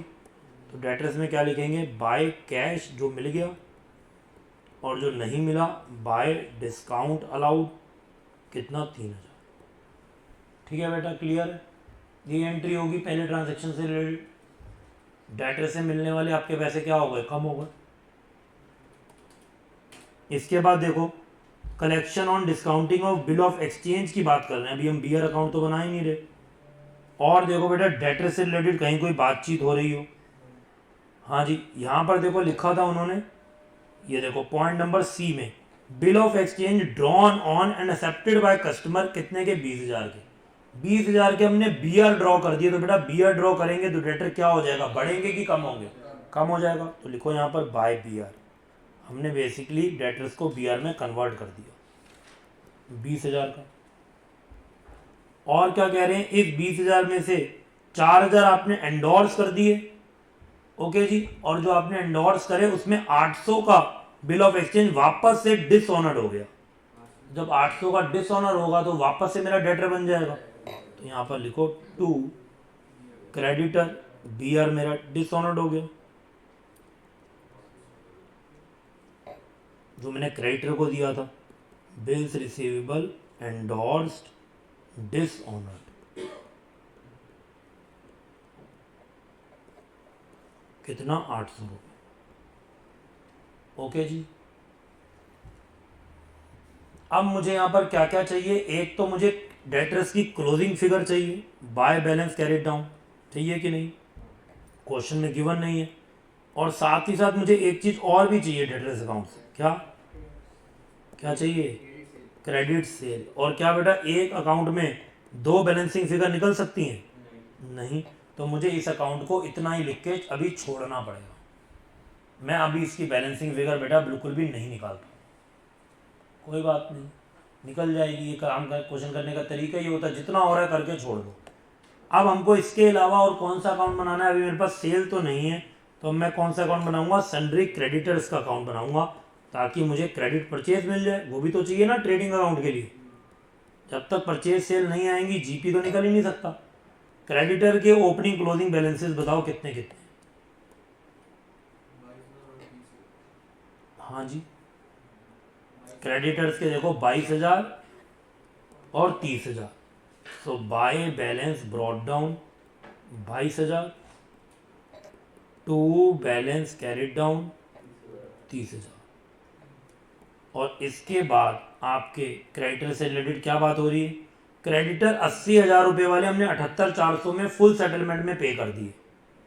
ठीक है जी, तो पेमेंट कर दी तो यहाँ आएगी to cash 78,400 and to discount received कितना 1,600। ओके जी। और आपने क्या करा क्रेडिटर से रिलेटेड, यहाँ पर देखो लिखा था बिल ऑफ एक्सचेंज 4,000 के आपने एंडोर्स कर दिए इन फेवर ऑफ क्रेडिटर। आपने एंडोर्स कर दिए, जब आपने क्रेडिटर को बिल्स ऑफ एक्सचेंज दे दिया तो क्रेडिटर आपके कम हो जाएंगे। To B R. हाँ बेटा, कौन से टाइम के हिसाब से आ रहे हो? क्लास पहले की है, क्लास हो रही है तो किया है, तो अभी फिर किस क्लास के लिए आया? उसकी अगली क्लास के लिए, इसके बाद कोई क्लास नहीं। अकाउंट में आया तो अभी कह रहे हो अकाउंट की मैंने ले ली थी क्लास, ये वाला टॉपिक किया हुआ है। नहीं सर, टाइमिंग इसका है नहीं बजे से 1 बजे से? तो हम क्यों पढ़ रहे हैं इतनी देर से? तब ये पता नहीं था ना।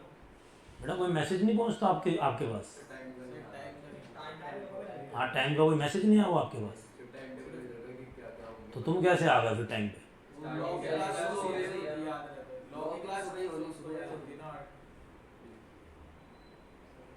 बेटा अब तो क्लास खत्म होने वाली है, अब खत्म होने के टाइम पे आ गए। तो बेटा बीआर एंडोर्स करा हमने तो क्रेडिटर क्या हो गए हमारे? कम हो गए। लेकिन इन बीआर से क्या लिखा हुआ है आगे? 800 का जो बीआर है वो तो डिसऑनर्ड हो गया। तो जब वो डिसऑनर्ड ही हो गया तो हमें तो क्रेडिटर को दोबारा से पेमेंट करनी पड़ेगी। तो यहां पर भी लिखेंगे बाय डेटर बीआर एंडोर्स्ड क्या हो गया? डिसऑनर्ड हो गया। तो वापस से हमारा क्रेडिटर बढ़ भी गया 800 रुपये से। 4,000 रुपये से हमने क्रेडिटर की लाइबिलिटी को कम किया उनको एंडोर्स बीआर देके, और 800 का एंडोर्स बीआर डेटर ने कैंसिल कर दिया, डिसऑनर्ड कर दिया, तो हमारा जो क्रेडिटर का बैलेंस है फिर से बढ़ गया। बस अब और तो कुछ इसमें है नहीं, इसको बेटा टोटल लगाओ और बैलेंस करो। कितना आ गया? ये हो गया 80,000 और 84 और 3,000 30,000, ये हो गया 1,14,000। 1,14,000 में से 22,800 माइनस करो। हाँ जी, क्या आ गया? ये 91,200 क्या माना जाएगा? तो हमारे पास बेटा क्रेडिट परचेज आ चुकी है और क्वेश्चन में कैश परचेज के बारे में कोई भी बिल्कुल भी जिक्र नहीं है। ठीक है जी, बिल्कुल भी जिक्र नहीं है। ओके, बिल्कुल भी जिक्र नहीं है। तो अब हमको क्या करना है? अब हमको सेल निकालनी है। अब सेल हम यहाँ से तो निकाल नहीं पाए क्योंकि दो चीज़ें बैलेंसिंग फिगर में थी, लेकिन हमारे पास क्वेश्चन में उसने हमको प्रॉफिट की बात करी है। क्या बात करी है? उसने हमको प्रॉफिट की रेशियो बताई थी 1/3 ऑन कॉस्ट सेल, मतलब 1/2 ऑन कॉस्ट। यहाँ से हम लोग निकाल सकते हैं सब कुछ। प्रॉफिट है 1/3 ऑन सेल, मतलब 1/2 ऑन कॉस्ट। और मैं कॉस्ट निकाल सकता हूँ तो ऑटोमेटिकली मेरा प्रॉफिट निकल आएगा। कॉस्ट कैसे निकलती है? कॉस्ट या cost of good sold, COGS। कैसे निकाल सकते हैं? Opening stock plus purchases plus minus closing, और ये सब कुछ है मेरे पास। ओपनिंग स्टॉक कितना है क्वेश्चन में? देखो जी, ओपनिंग स्टॉक 16,000। परचेजेस हमने अभी अभी निकाली, क्रेडिट परचेजेस 91,200। डायरेक्ट एक्सपेंस भी हमें क्वेश्चन में दिया हुआ है इसी पॉइंट में। फ्रेट दिया हुआ है 6,000 का, ये डायरेक्ट होता है। और क्लोजिंग स्टॉक कितना है? क्लोजिंग स्टॉक है 14,000। सॉल्व करो, बताओ जी COGS कितना आ गया?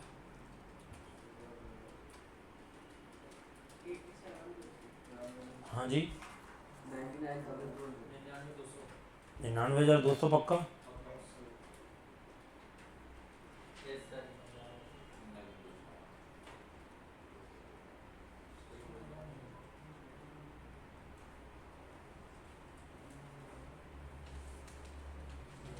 यही आ रहा ना? अच्छा, एक पॉइंट था परचेज से रिलेटेड और वो हमें देखना पड़ेगा।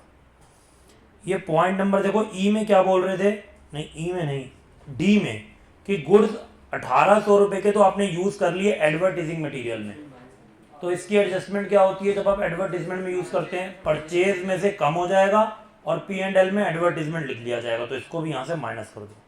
1,800 है। अब बताओ कितनी आ गई परचेज? आपकी नेट परचेज तो इतनी बनेगी ना?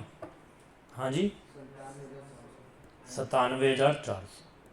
ये आ गई हमारी COGS, और प्रॉफिट है 1/2 ऑफ कॉस्ट, मतलब 1/2 ऑफ 97,400, तो कितना हो गया? आधा इसका। 48,700। ये हमारे पास GP आ गया, और कॉस्ट ऑफ गुड सोल्ड आ चुका है, तो हम सेल निकाल सकते हैं कि नहीं निकाल सकते? Sales is equal to COGS plus GP। COGS है 97,400 और GP है हमारा 48,700, तो सेल्स कितनी आ जाती है? 146,100 आ गई हमारी सेल। यही तो हमें चाहिए थी। अब ये सेल हमारे पास आ गई तो इस अकाउंट में लिख दो, टोटल करो, हमारे पास बैलेंस कैरी डाउन आ जाएगा। ऐसे बेटा अपने आप आपके अकाउंट क्लोज होने शुरू हो जाएंगे।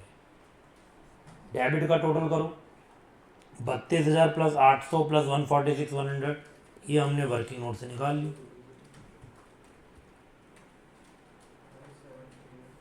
बताओ फटाफट से, क्या चीज़? हाँ तो बेटा कैश सेल क्वेश्चन में है ही कहीं नहीं, तो अपने आप मानेंगे कि क्रेडिट सेल ही टोटल सेल, ना कैश परचेज है कहीं, ना उसका कोई हिंट है कि हम किसी तरीके से निकाल सकें। 38,900, ठीक है जी। हमारे पास अब क्लोजिंग डेटर भी आ चुका है 38,900, और हमने यहाँ पर सब कुछ ही निकाल लिया बेसिकली। GP तो हमारा पूरा निकल गया। इन सब चीज़ों को पहले हम ट्रेडिंग अकाउंट में लिख लेते हैं। 2 परचेजेस हम निकाल चुके हैं, बाय सेल्स हम निकाल चुके हैं, 2 फ्रेट इनवर्ड हमने COGS में इसका इम्पैक्ट ले लिया है, और अब यहाँ पर हमारे पास GP आ जाएगा। कितना कितना आया? सेल्स आई हमारी 146,100 अकाउंट से, और परचेज आई हमारी 91,200। इसमें से हमें एडवर्टिजमेंट वाला माइनस करना पड़ा, कितना? 1,800।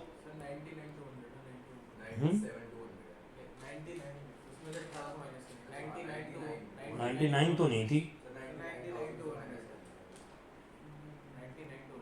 बेटा, 91,200 में से 1,800 माइनस किया हुआ। परचेजेस कितनी आई थी balancing figure?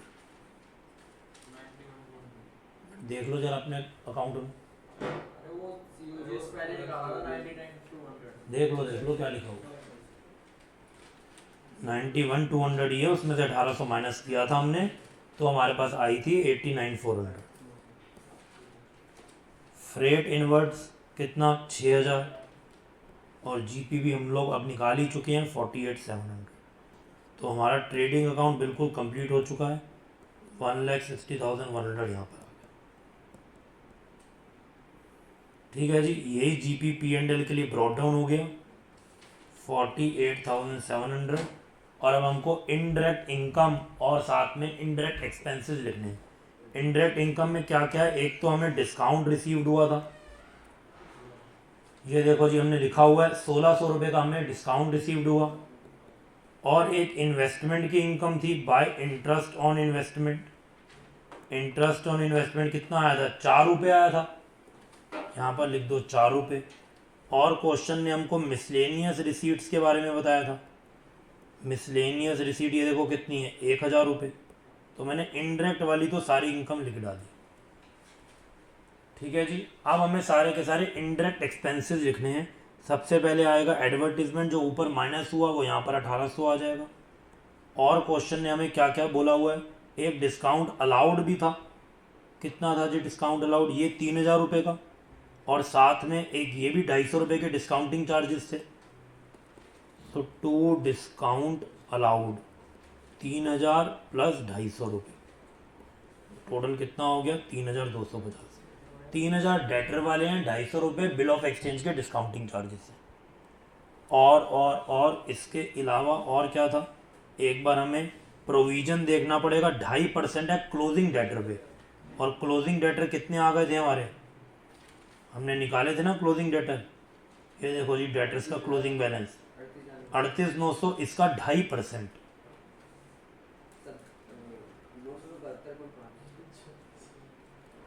To provision for doubtful debt 38,900 का 5%, कितना परसेंट है? 2% है। अच्छा 2.5 है, तो 2.5%।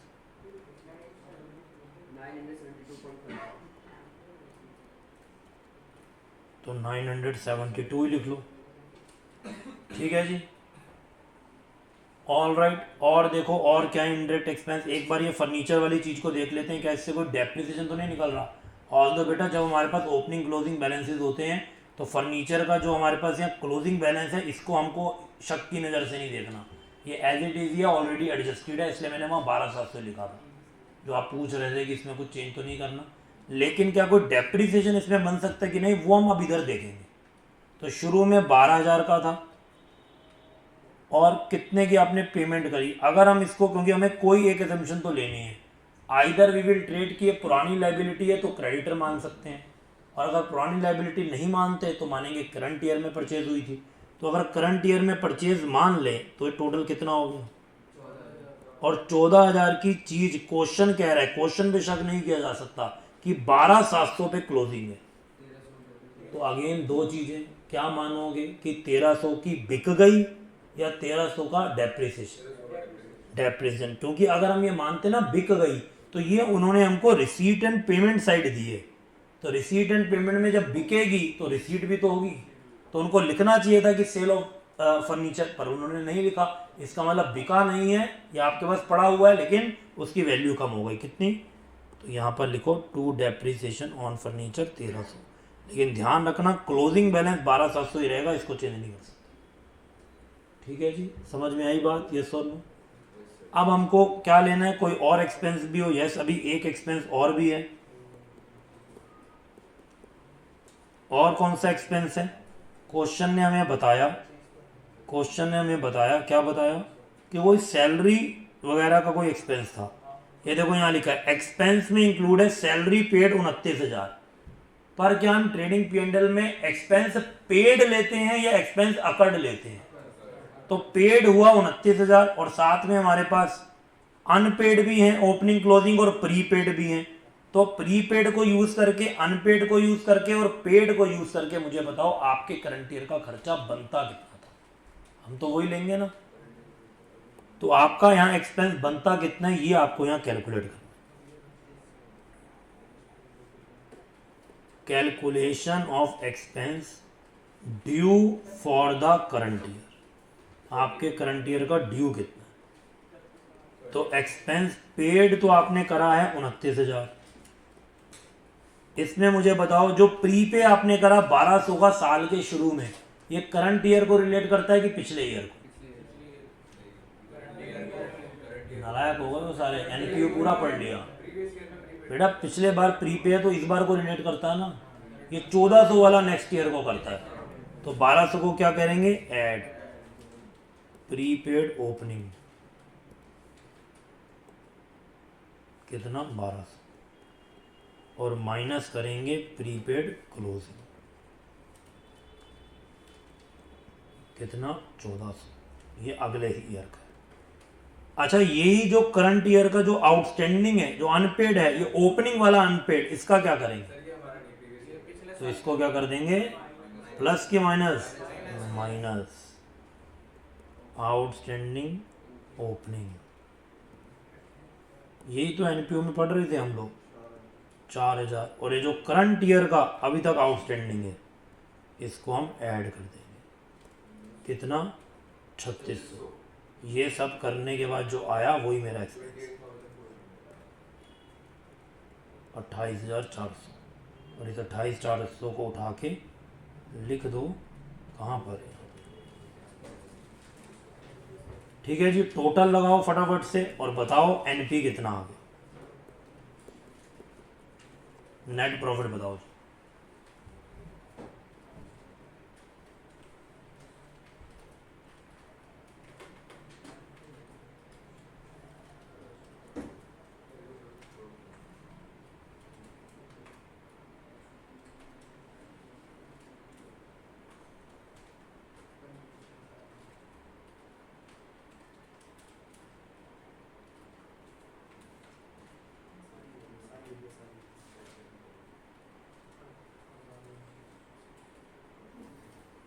बताओ बताओ बताओ फटाफट से कितना आएगा,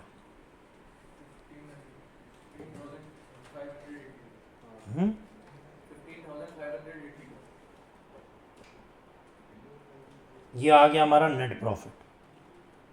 अब हमें क्या करना है, करंट ईयर की बैलेंस शीट में कैपिटल आ जाएगी पुरानी ईयर की बैलेंस शीट से, उसमें ऐड करेंगे नेट प्रॉफिट 15,582।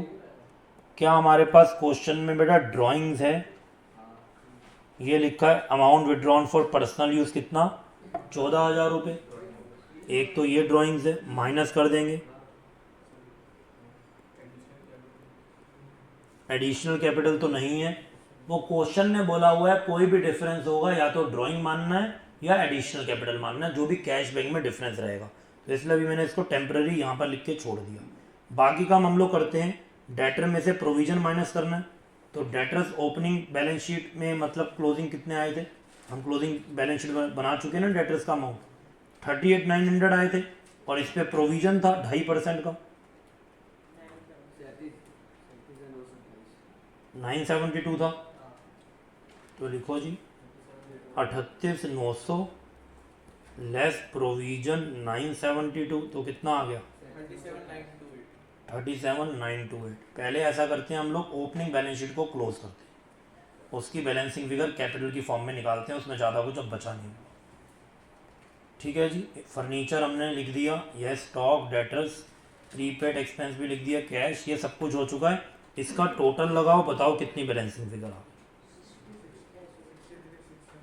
टोटल बता रहे हो। तो कैपिटल कितना आ गया 37,600, ये हो गया हमारा opening capital. Balancing figure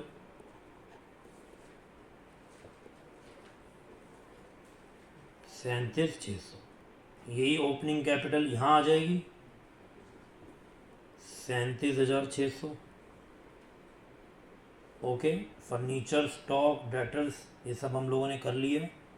prepaid expense भी आ गया हमारा, कैश भी आ गया। इन्वेस्टमेंट हमने खरीदी थी कितने रुपए की बेटा, इन्वेस्टमेंट 192 की खरीदी है, लेकिन फेस वैल्यू 200 है, तो कितना आना चाहिए, जितने की खरीदी है जितनी फेस वैल्यू है 192। हमेशा एक्वायर्ड वैल्यू आती है बेटा किसी भी एसेट की, फेस वैल्यू कितनी भी हो उससे कोई मतलब नहीं है। और इंटरेस्ट 1 जुलाई 16 को आपने खरीदा था, इंटरेस्ट 4 रुपये बनता है, पर ये अभी आपको मिला तो नहीं है, तो ये क्या हो जाएगा एक्रूड, लिखो एक्रूड इंटरेस्ट 4 रुपये, जो हम कैलकुलेट कर चुके हैं। ओके जी, बाकी सब चीज़ें हो चुकी हैं। अब क्वेश्चन में बीआर की बहुत सारी बातें हो रही थी, तो इस बार भी कुछ बीआर बचे होंगे, लेकिन मुझे क्वेश्चन ने क्लोजिंग बीआर नहीं बताया, तो मुझे बीआर का एक अकाउंट बनाना पड़ेगा। आओ जी बेटा, बीआर का अकाउंट बनाए, बिल्स रिसीवेबल अकाउंट। हाँ जी बेटा, कितने नंबर का होगा, जो मैक्सिमम नंबर का क्वेश्चन आ सकता है। हाँ, 12-15 नंबर का भी आ सकता है अगर इस लेवल का क्वेश्चन आएगा। ठीक है बेटा, इतनी मेहनत है तो नंबर तो मिलेंगे ना। तो अब हमको बीआर कैलकुलेट करना है, तो बीआर का हम अकाउंट बनाएंगे। क्या शुरू में कोई बीआर थे, नहीं थे। To balance brought down nail.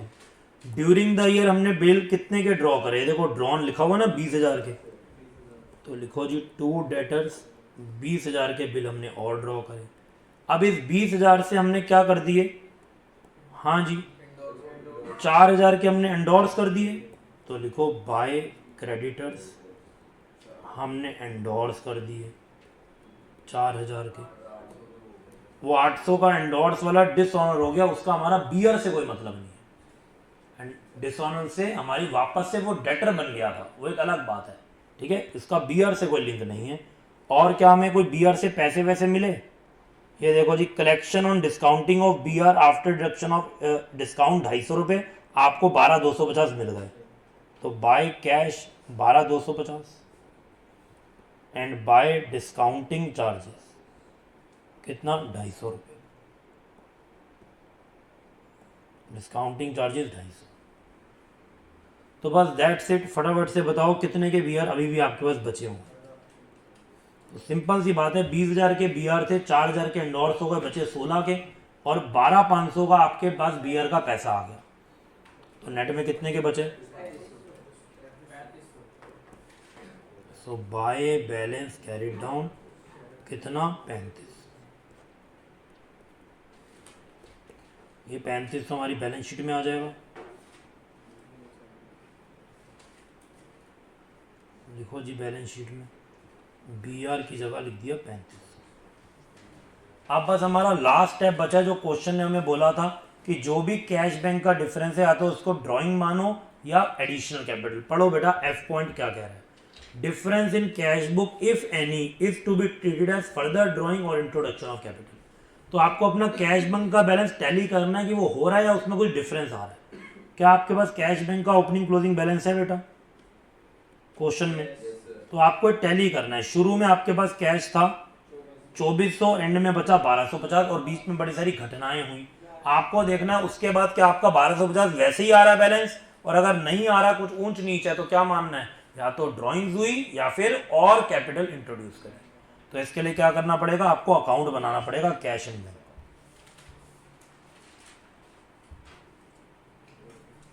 आओ जी बेटा लास्ट अकाउंट बनाएं, कैश एंड बैंक अकाउंट। जब भी मेरे पास कैश आएगा कहाँ लिखूंगा, और जब भी जाएगा क्रेडिट। बस इतना सा काम करना है। तो कैश शुरू में है 2400, बाद में है 1250। To balance brought down 2400 and by balance carried down 1250। देखो जी कब कब कितना कितना कैश आ रहा है। पहला पॉइंट कह रहा है कलेक्शन हुई डेटर्स से 1,17,000 की, तो टू डेटर्स लिखेंगे 1,17,000।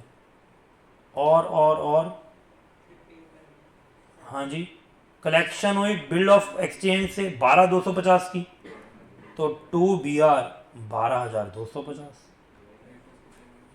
उसके बाद क्रेडिटर को आपने पे करा 78,400 बाय क्रेडिटर्स 78,400। उसके बाद फ्रेट इनवर्ड की पेमेंट करी है कितने की, 6,000 रुपये की।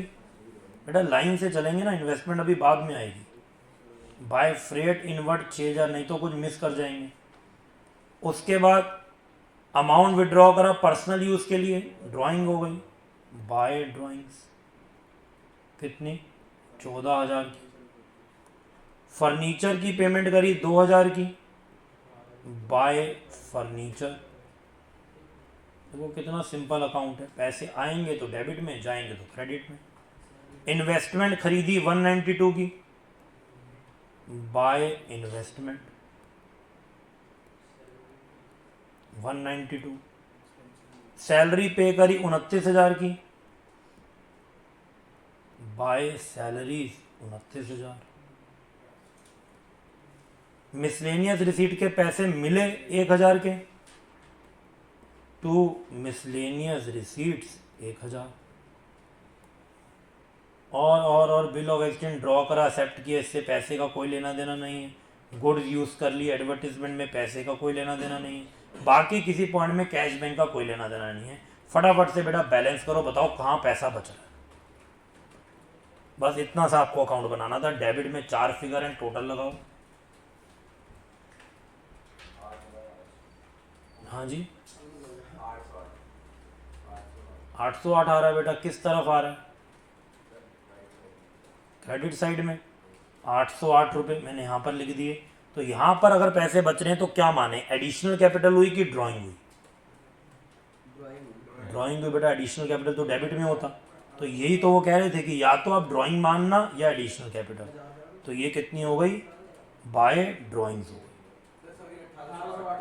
कौन सा खेल खेल रहे हो, 808 1808 कभी कुछ। बेटा आने दो पेपर को, देखो कितनी गलतियां नंबर के आता है।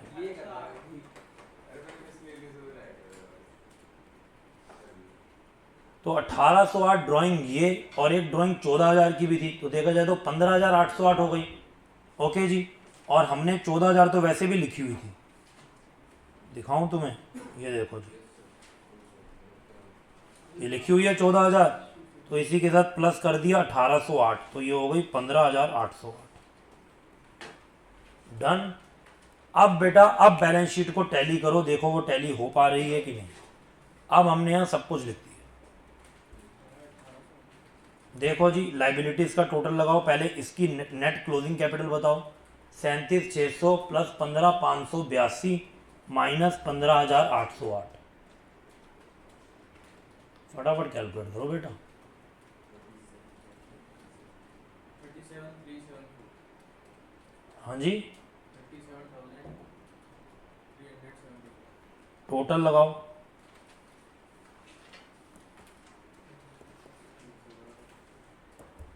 लाइबिलिटीज का टोटल लगाओ, एसेट्स का टोटल लगाओ।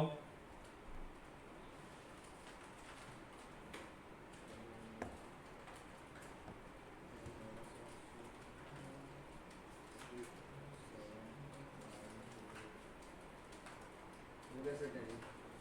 कितने अमाउंट पे हो रहा है टैली?